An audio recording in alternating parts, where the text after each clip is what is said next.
Social media has exploded in condemnation of a Republican senator who voted against allowing witnesses in Donald Trump's impeachment trial. So, now what makes this one Republican senator special?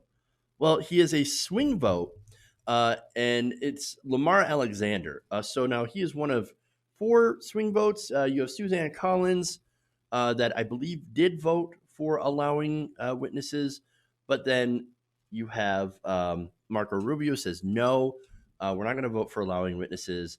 You've got pretty much the entirety of the Republican Party saying no on witnesses. So the only one that I believe are Suzanne Collins and Mitt Romney that are voting in favor of allowing witnesses. But they, of course, will get no credit. And I'll explain why.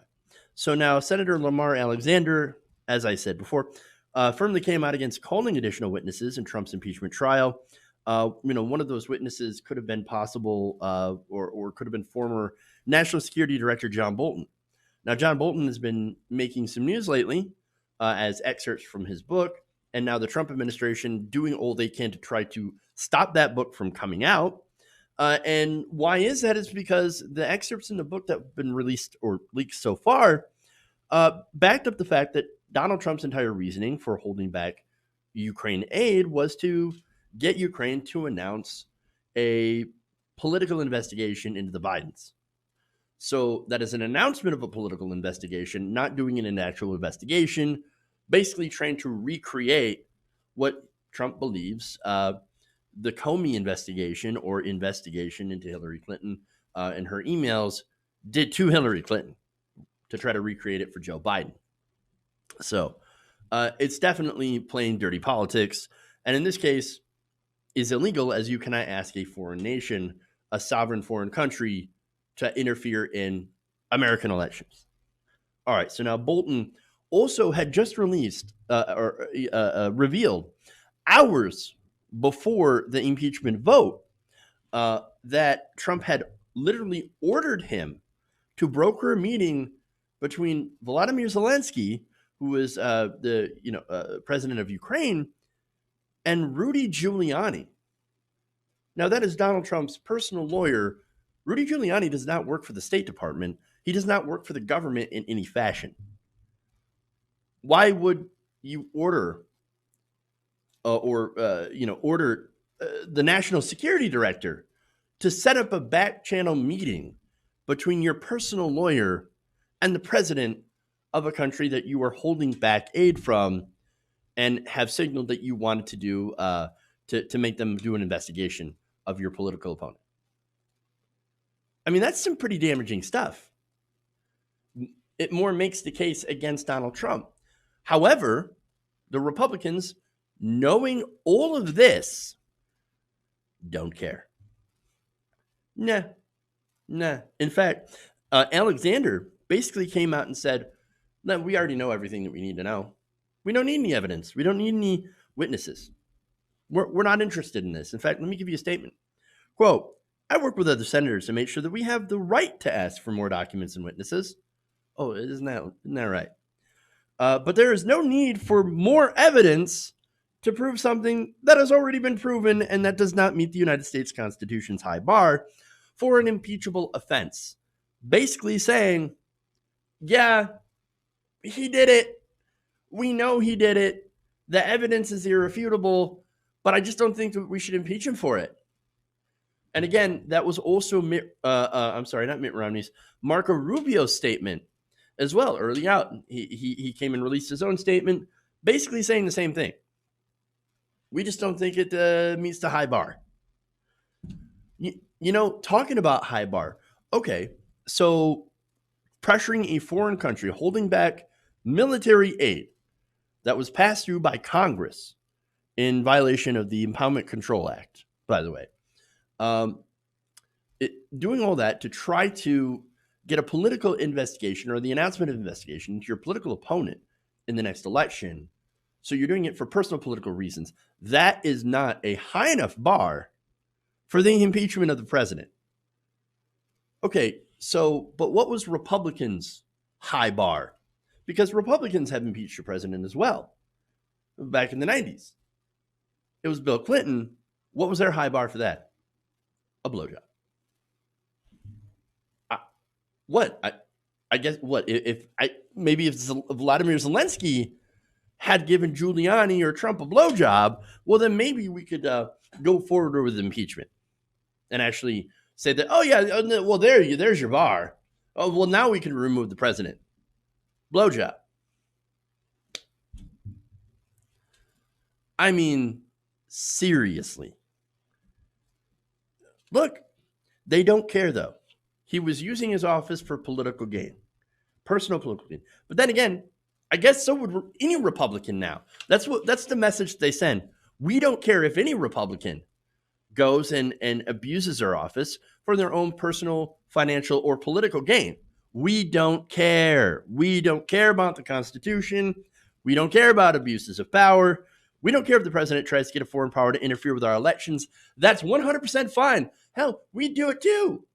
If we were in that position, of course we would. Hey, you know what? You know what? Maybe we'll take it as a good sign. Hey, Venezuela, why don't you get in here and start interfering in our elections to make sure we start electing communists? Oh no, Republicans wouldn't like that. Or how about if a Democrat gets elected and gets in office and starts doing personal corruption to help them politically, just like this? Would Republicans say it's fine? So let's go ahead and do that. Bernie Sanders, go ahead. Bernie Sanders would never do that, but I'm just saying. The doors are open. There are no more rules whatsoever. Lamar Alexander said it's fine. The Republican Party says it's all fine. We have no rules. We don't need to see any more evidence. Donald Trump is free to go, and therefore every other president to follow him doesn't have to follow any rules whatsoever. I mean, look, did you expect anything otherwise? No. Donald Trump was always going to be acquitted. And I know he hasn't been acquitted yet, but come on. We all know it's going to happen at some point later today. All right. And here's the thing. Never count on Republicans to do the right thing. Ever. Mitt Romney. You don't get no credit, Mitt. No. Look, again, Mitt Romney said he's going to vote for witnesses. So all he's doing is getting to stand up and say, look at me, I'm the good one.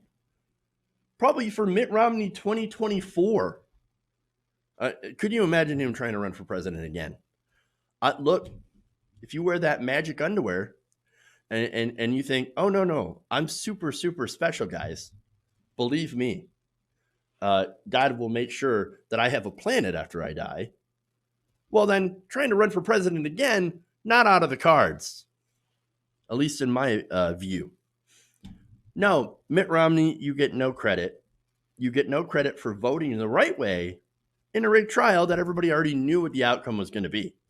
He knew. Now back to Lamar Alexander. Lamar's legacy, by the way, was trending. Let me show you some of these tweets here, share it with you.